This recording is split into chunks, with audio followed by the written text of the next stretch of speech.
Well, I'm almost there. The shaft is done. This nut is now threaded. We still have a little bit of work to do on this.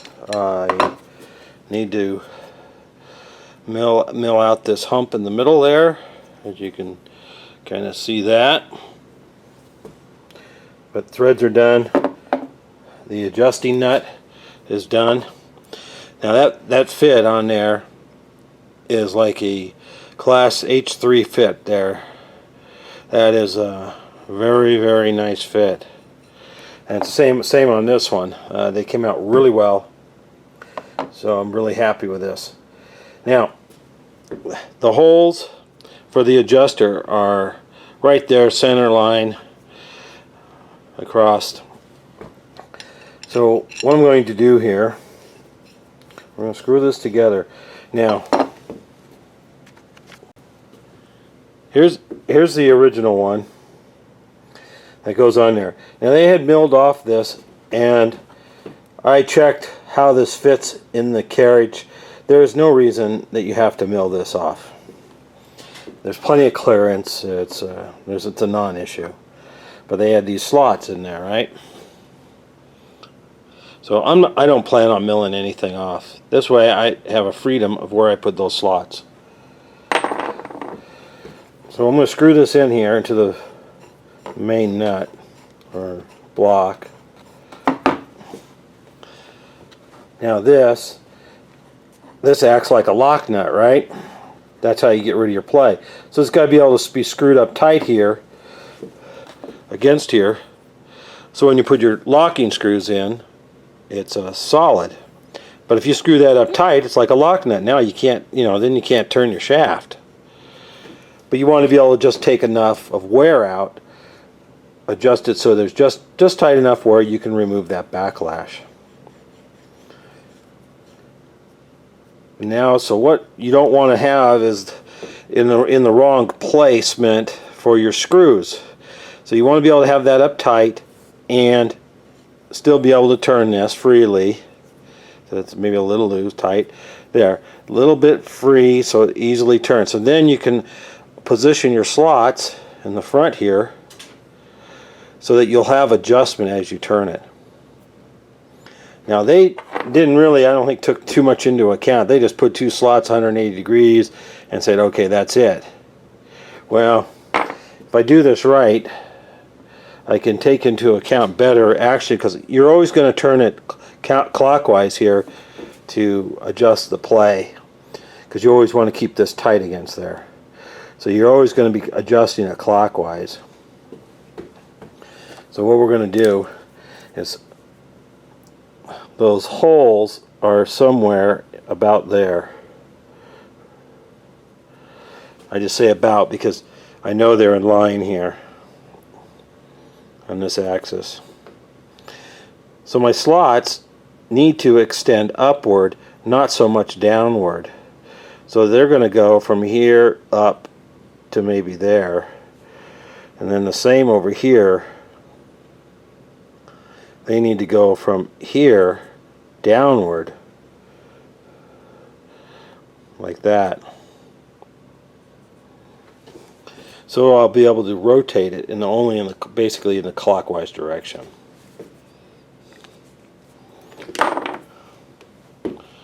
So we're going to set this up, and now we'll take this nut off, and we're going to I'm going to put some transfer screws on the other side of this so I can get a scratch line of where the pivoting line is for the screws. That way I know right where I need to put the slots, and I'm going to rotate that a little bit, and maybe I can get a more exact location for the screws and where the slots will go. I put a little red layout die on there.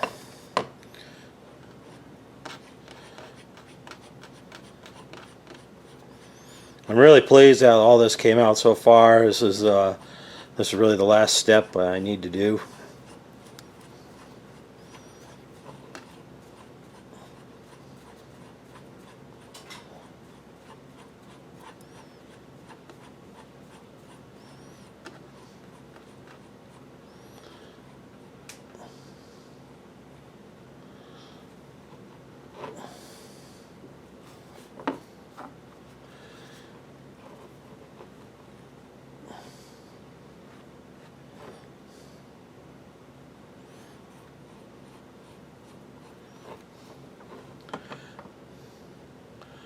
Okay, got two good little scratch marks.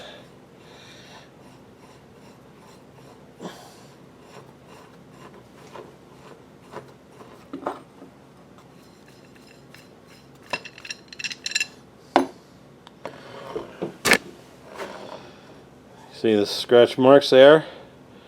Now they go from light to heavy, light to heavy. That's where they ended when it was tight. Right at that point.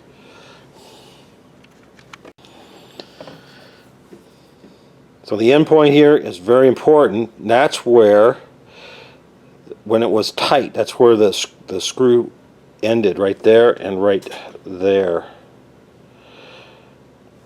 I don't know if you can see that.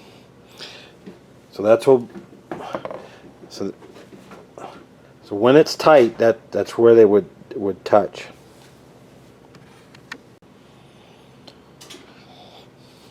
So what I did here now is I put a little scribed line around the end of the point, right there and right there, and I just made a Sharpie marker. This is the direction my slot needs to go, from there and then from over here. I'll probably go about 30 degrees. That's all I'll probably need.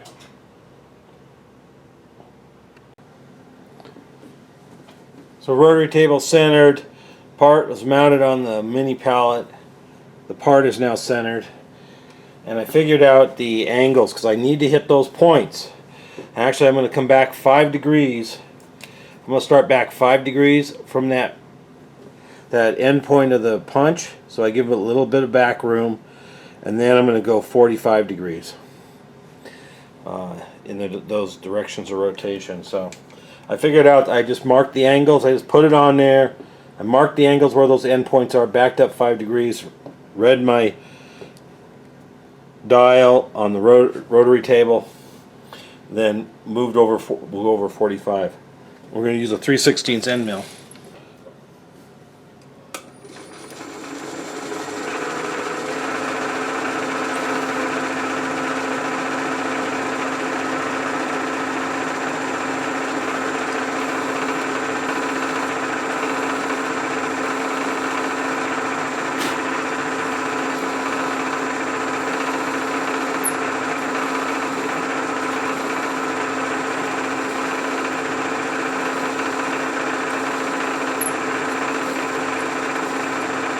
End mills don't make very good drills, but it's just kind of, you can work your way through to get all the way through.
Slot 1. Now we're going to go around for slot 2.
Okay, here's going to be I'm going to be completely honest about things. This is my third attempt at making this, believe it or not. This is my second attempt, and I drew on here the direction of rotation I had to rotate. The slots have to be for this to work right when it's on the block, against the block. But when you flip it over, I have to mark it on this side. Well, you got to mark the right rotation when you flip it over, and I went the wrong way. I went the opposite that I should have went. So these slots aren't in the right spot. Yeah, I probably could. I could come in here and slot this bigger, and this would work. So I'll keep this as probably as a spare. Yeah, I could make this work, but instead I just made another one, and we'll get. And I've double checked it and triple checked, so we'll get this one right.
Well, let's hope that's right.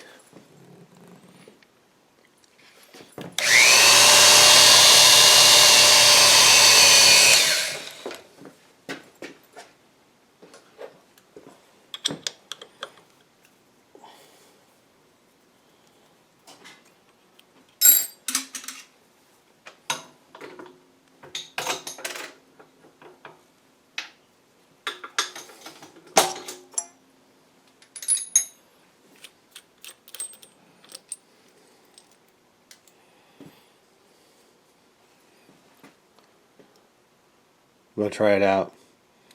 And I took out the marks on my other side, so that's hopefully right. Pretty nice setup here on the machine surface on the bottom of the block. We have a parallel, a screwy ball from Chuck right there, centering up in the bore against the flat side of this one. And we're going to go in there and machine out the hump out of there.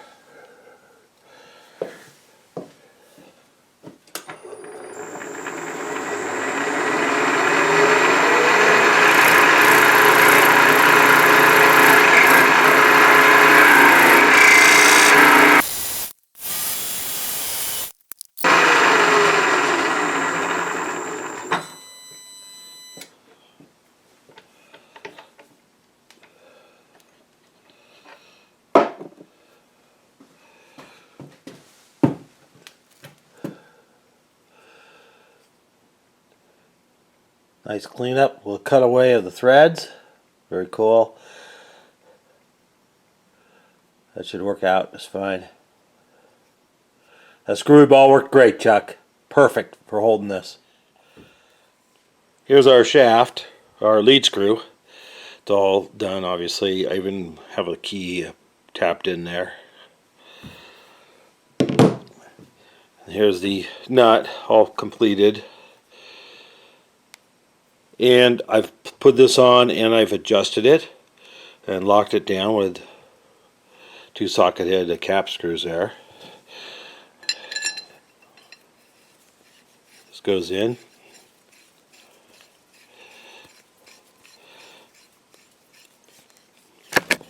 Oops.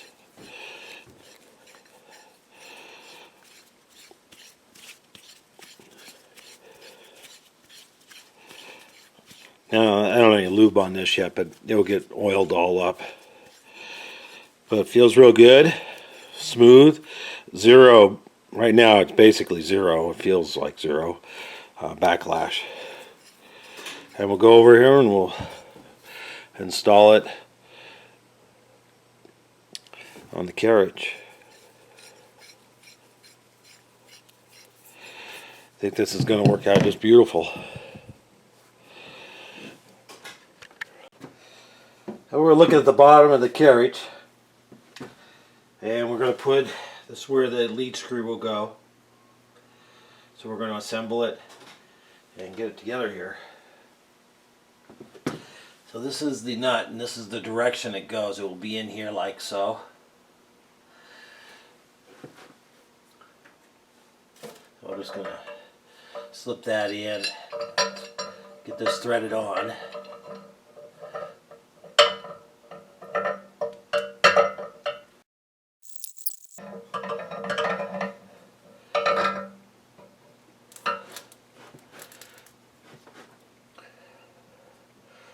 I put some new grease in it and squeeze out that stuff a little bit.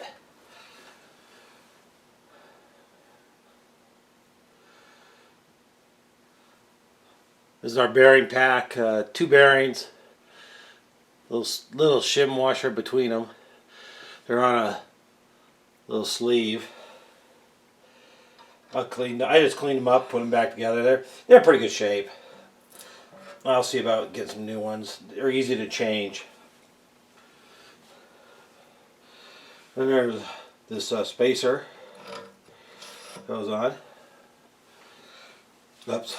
Well, nut then spacer.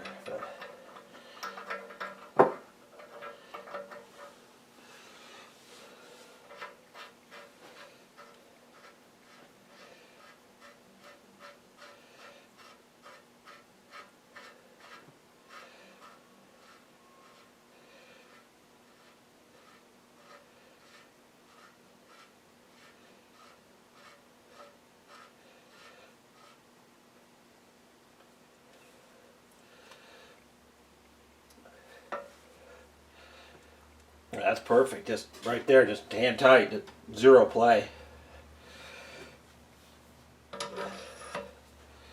That'll go on key hand wheel. Came out good. Then we'll flip this thing over and get it back on the surface grinder. Got the oil manifold and lines back in. There's a hose that hooks up to this, so it moves with the carriage. I scooted this down a little bit and ready to go. Alright, the table's up and on. Now, there was a little discussion about wives and girlfriends. I think Stefan initialized it on Facebook, and my wife came and helped me pick this up and put this on there. It probably weighs 120 something pounds at least. It's a really quite heavy carriage. And we'll swing it around, put some light in there, and you'll see how the block on the lead screw goes. But it spins, it all works beautiful here. So this is the Y-axis lead screw handle, and this is the bronze block that the lead screw nut and adjusting mechanism on here. Here's the set screws for that. You can reach this. This is a little brass oil line. It just sticks in a little hole in there. You can see how that works, I guess. Maybe not, but put a little more light in there. And the oil lines, a little oil manifold here, hose up to the table feed lines. There's 2 of those.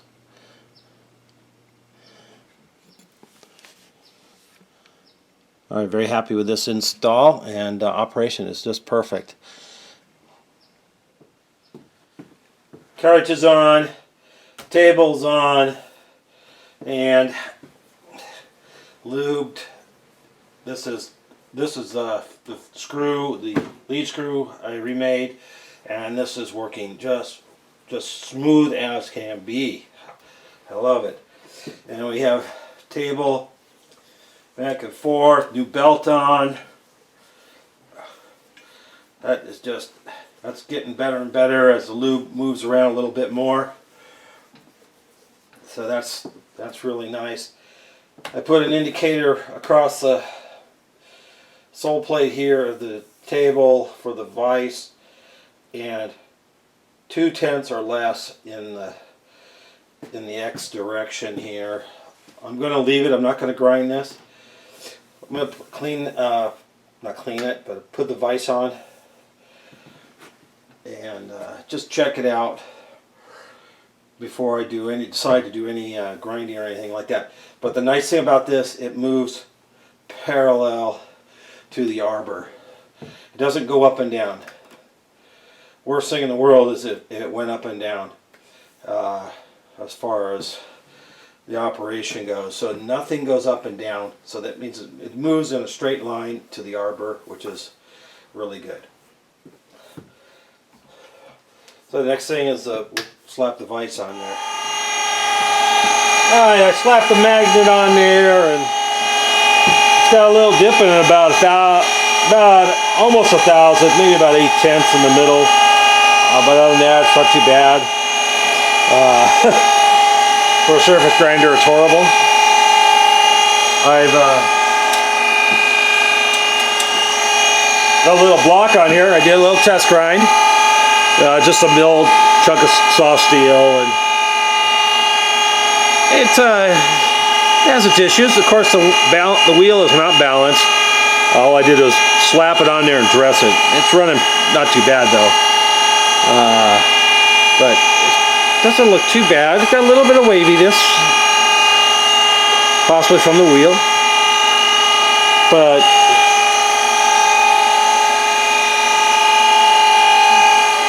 we'll grind a little bit more. I have my temporary chip grinding just sealed. I still need to weld it up on the corners.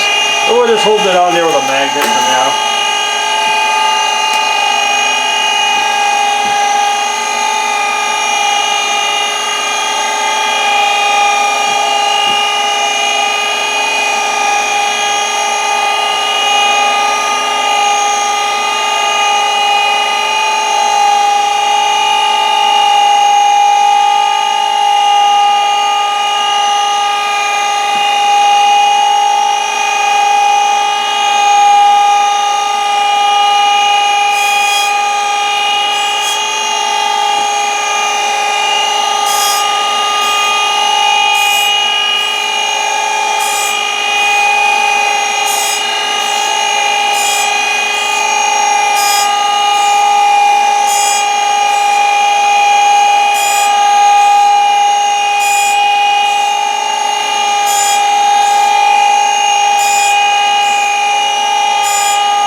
That's not too bad looking. Anyway, it's up and running. It's the big thing. Next will be we'll have to surface the magnet. I need to make an arbor to balance the wheels. I have a balancer, but I need an arbor. So that'll probably be my next project for the grinder here, is make an arbor so I can balance wheels. And then we'll probably surface the magnet so we can actually do something with it. Thank you guys for watching, subscribing. Please stay tuned. We'll have some more work for this thing.